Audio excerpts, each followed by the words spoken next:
Rianti menangis dalam gelap. Ia menggenggam foto lama bayi mungil dengan tanda lahir di kaki kanan dan berbisik lirih. "Kalau benar kau anakku, Mutiara, maafkan Mama. Maafkan semua dosa Mama." Namun satu hal yang belum ia tahu, Aditya kini mulai curiga pada masa lalunya sendiri. Ia menemukan dokumen lama yang mencatat bahwa bayi Widuri tidak pernah benar-benar meninggal, dan itu berarti takdir mulai membuka lembaran baru yang akan mengubah segalanya. Halo guys, apa kabar untuk kalian semua? Dimanapun kalian berada, saya doakan semoga kalian selalu diberikan kebahagiaan, rezeki yang melimpah, dan yang terpenting selalu diberikan kesehatan. Amin. Di episode kali ini, pastinya semakin menarik untuk kita saksikan, di mana ini adalah bocoran tayangan yang akan datang untuk episode selanjutnya. Episode kali ini membuka tabir masa lalu yang selama ini tertutup rapat. Ketegangan antara Rianti, Sandra, dan Mutiara mencapai puncaknya. Rianti yang datang ke rumah Sandra dengan tujuan licik, ingin memastikan Mutiara tidak lagi mendekati Kenzo, justru dihadapkan pada kenyataan yang sama sekali tidak ia duga. Saat Rianti hendak pulang, langkah kakinya yang tergesa tanpa sengaja menyenggol Mutiara. Tubuh Mutiara terjatuh, sepatunya terlepas, dan kain panjang yang menutupi kakinya tersingkap. Dalam sepersekian detik, dunia Rianti seolah berhenti berputar.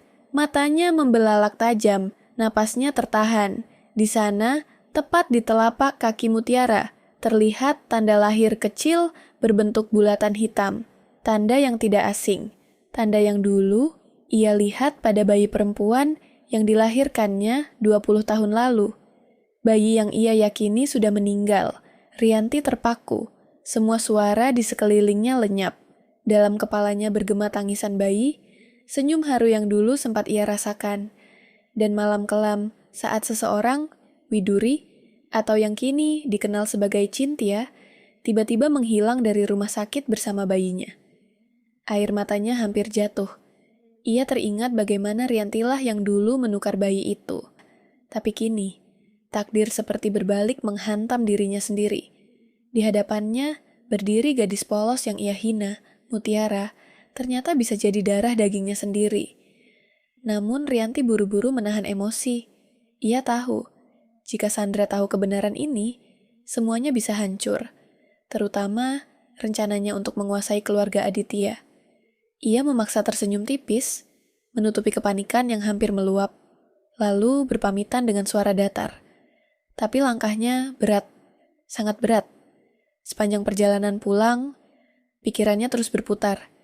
Ia mencoba menyangkal. Tapi semakin ia menolak, semakin jelas wajah bayi itu dalam ingatannya. Dan tanda lahir itu tidak mungkin salah. Malamnya, Rianti duduk di kamarnya sendirian. Ia menatap cermin, wajahnya pucat, matanya sembab. Kalau benar Mutiara itu anakku, maka semua dosa yang aku lakukan dulu akan menelanku hidup-hidup. Tapi di sisi lain, benih harapan tumbuh di hatinya. Harapan untuk menebus masa lalu. Harapan untuk mengembalikan cinta Aditya. Meski Aditya kini tidak tahu bahwa Cynthia adalah Widuri, istri yang dulu ia cintai dan hilang ingatan. Namun Rianti tahu, jika kebenaran ini terbongkar, maka semuanya akan berubah. Aditya akan tahu siapa dirinya sebenarnya. Sandra akan hancur.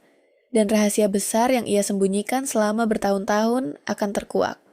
Keesokan harinya, Rianti mulai bergerak diam-diam.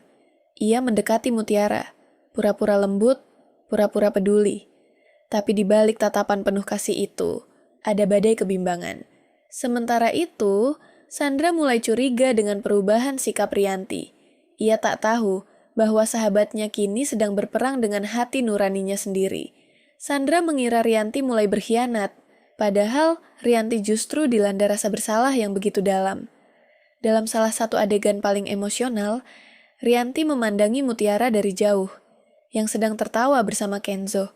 Bibirnya bergetar, matanya berkaca-kaca. "Anakku, tanpa sadar aku telah membuat hidupmu penuh luka. Tapi aku janji, Mama akan perbaiki semuanya.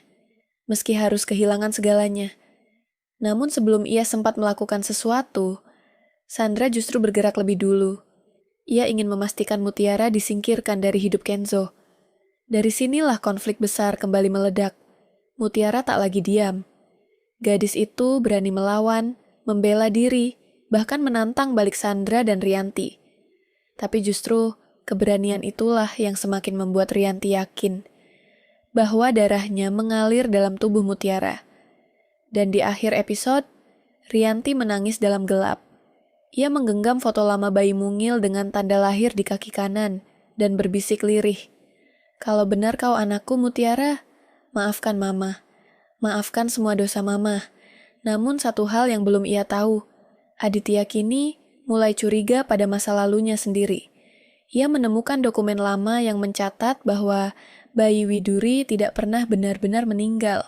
Dan itu berarti takdir mulai membuka lembaran baru yang akan mengubah segalanya.